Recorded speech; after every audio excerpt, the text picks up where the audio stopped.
Depuis l'autre jour, j'entends beaucoup de gens parler. Ils ont toujours eu l'habitude de dire que le meilleur président de tout le temps, c'est Yahya Mohamed. Yahya Mohamed reste le meilleur manager, le meilleur président de la Fédération camerounaise de football. Le meilleur. Les Camerounais, je vous ai dit qu'il n'y a pas un peuple plus bipolaire que les Camerounais. Regardez vous-même comment était la FECAFOOT sur Yahya Mohamed.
Aujourd'hui, par la gestion chaotique de M. Yahya Mohamed et son équipe, cette image s'est écornée, cette image n'est plus véritablement celle de la fierté qui a toujours été celle du peuple camerounais, de la dignité qui a toujours été celle du peuple camerounais.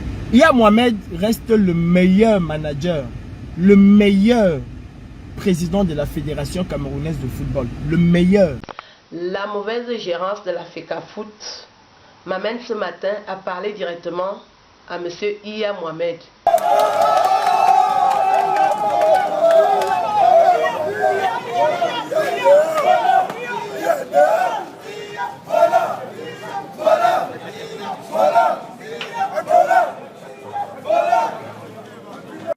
Yahya Mohamed aujourd'hui pour eux est le meilleur président de tous les temps. Pourtant, parmi eux, il y en a qui ont bagarré, tapé à la FECAFOOT pour que Yahya Mohamed parte. Monsieur Yahya a été président de la FECAFOOT déchu en ce moment, selon les textes. Maintenant, en ce qui concerne la continuité du football, ce n'est pas l'avenir hypothétique entre les mains de Yahya. Yahya a posé un acte que nous avons trouvé odieux avec ses pairs. Maintenant, il faut qu'il en assume parce qu'il y a un procès qui va s'ouvrir dans le contexte purement de la FECAFOOT. J'espère qu'il n'y aura pas la confusion entre la procédure de Coton et disons que la procédure qui va être pendante dans les tout prochains jours au tribunal de la FECAFOOT. J'estime que aussi que la problématique aujourd'hui, c'est de regarder les horizons avec beaucoup de verdure verte pour dire nous pensons que le football va être organisé et il sera organisé. Et ces prébandiers qui sont autour là, qui s'arriment à faire un certain nombre de choses, qui n'auront plus le droit de citer.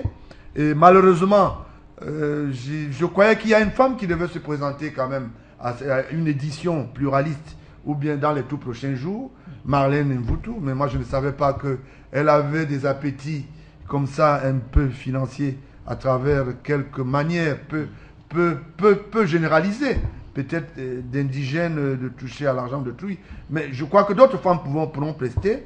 C'est vrai que il faut donner déjà la chance aux femmes, c'est pour ça que j'ai pensé à elles.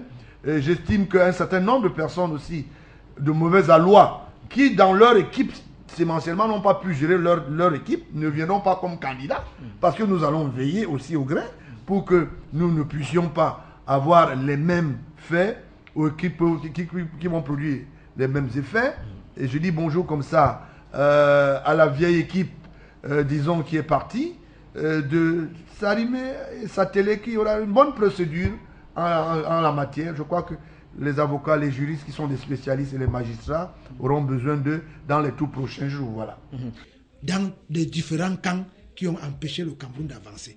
Il était question de l'intérêt supérieur du football, de l'intérêt supérieur du peuple camerounais. C'est pour cela que on appelle aux uns aux autres que ce qui va sortir de là fera en sorte que pour les 100 prochaines années, aucun membre dirigeant de la FECAFOOT ne soit plus en porte-à-faux avec les lois et règlements de la République.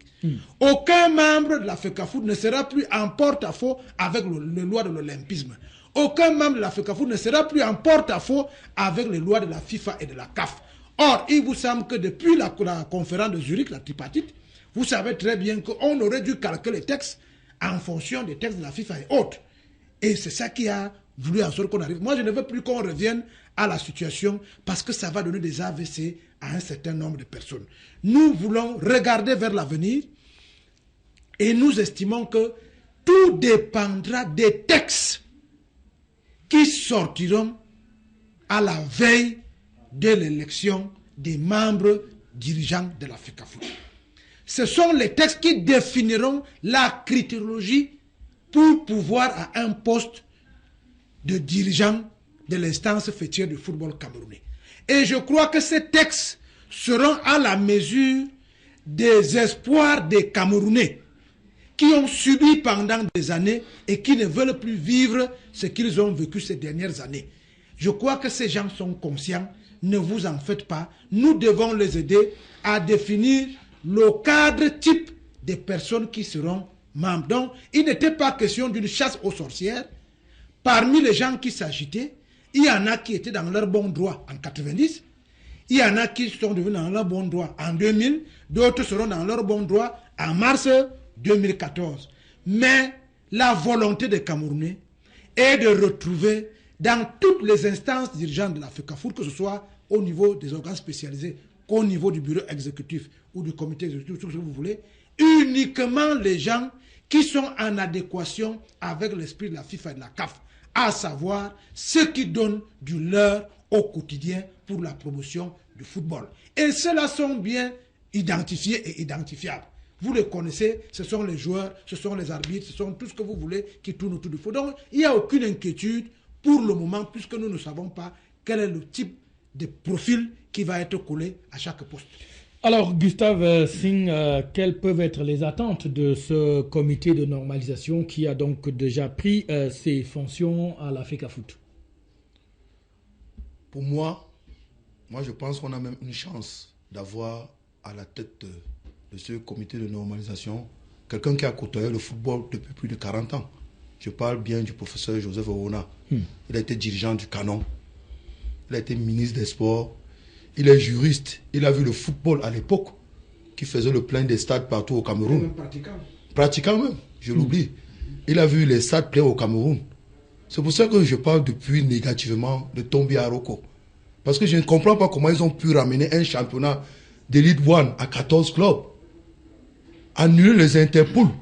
Moi, je ne sais pas à quoi leur servait l'argent que la FIFA allait reverser et l'État du Cameroun. Hein? Regardez un pays qui avait 50 000 spectateurs garantis tous les dimanches sur les gradins à Yaoundé, à Douala ou à Garoua, qui se retrouve avec 5 spectateurs, dont des familles, des joueurs qui viennent voir peut-être un match. Je crois qu'ils se souviendront de leur temps, de comment ils avaient géré le football camerounais. Hein? Pensez aux Interpools. Pensez aux clubs mythiques qui ont fait fonctionner le football. Je vais citer la sœur de Bafoussam par exemple. Dynamo, Foudou d'Akolinga, les équipes comme les Étoiles filantes de Garoua. Il y a les Aigles de Nkonsamba et tout ça. Que les gens ont fait disparaître du circuit à cause de leur magouille. À cause de leur combine.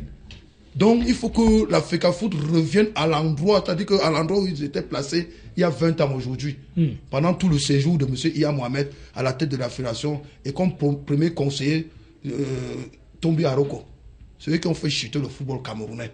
Vraiment, je regrette beaucoup qu'ils se retrouvent encore au milieu du comité de normalisation d'aujourd'hui. C'est ce que je peux vous dire. Je vous dis, aujourd'hui, les gens qui insultent Samuel Eto'o, faites la capture d'écran. Dans quelques années, vous revenez dessus, vous faites review. Vous allez voir. Vous allez voir que des gens Les Camerounais, certains ne sont pas sérieux. Ils ne sont pas sérieux. En fait, j'ai fait ça pour que on se donne des leçons. Ce que vous voyez aujourd'hui là, les mêmes gens vous diront que Samuel Eto'o était le meilleur président de tous les temps. C'est ça le Camerounais.